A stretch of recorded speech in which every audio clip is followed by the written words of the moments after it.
আমি সবারই একটা মেসেজ দিতে চাই, মালয়েশিয়াতে যারা আছেন বিশেষ করে, শুধু তাদের উদ্দেশ্যে এই মেসেজটা, যেই যেখানে কাজ করেন ওইখানেই কাজ করবেন।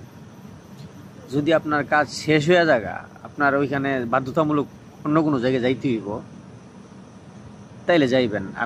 আর নাইলে যদি দেখা গেছে বসটা আপনার ভালো না, বস আপনার সাথে বেসিং বেসিং করে, বস একটু খারাপ ভাষা ইউজ করে, তারপর ওই জায়গায় কাজ করার চিন্তা ভাবনা করবেন। মানে বেশি বেশি কাজ পাল্টাইবেন না, কারণ কাজ আপনার পাল্টানোটা ক্ষতিটা কি জানেন? কারণ আপনি কাজ যদি আপনি পাল্টান, তাহলে দেখা গেছে আপনার 1 বছরে 12 মাস, 12 মাসের মধ্যে আপনি 8 থেকে 7 মাস কাজ করতে পারবেন, আর 5 মাস আপনার যাবে ঘুরতে ঘুরতে, আর বেশি বেশি একটা টাকা পয়সা দেশে পাঠাইতে পারবেন না, বুঝছেন?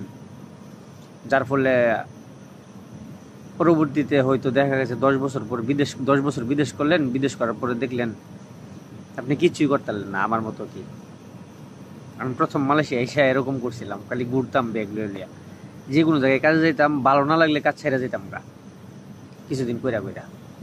তো এরকম করবেন না, এক জায়গায় কাজ করার চিন্তা ভাবনা করবেন। বেতন কম হইলেও, যদি বেতন স্যালারি একবারে কম থাকে, তারপরও আপনি এক জায়গায় কাজ করবেন, ভালো মোটা অঙ্কের একটা টাকা ইনকাম পাঠাইতে পারবেন দেশে। তবে একটা কথা কি, টাকা ইনকাম করছি, প্রচুর টাকা ইনকাম করছি, টাকা ধরে রাখতে পারি নাই। তবে ইনশাল্লাহ আল্লাহ যদি বাঁচায় রাখে, এখন আলহামদুলিল্লাহ অনেক ভালো আছি। তবে ভবিষ্যতে হইব 100%, টাকা পয়সা হইব ইনশাল্লাহ। দোয়া করবেন সবাই, ভালো থাকবেন।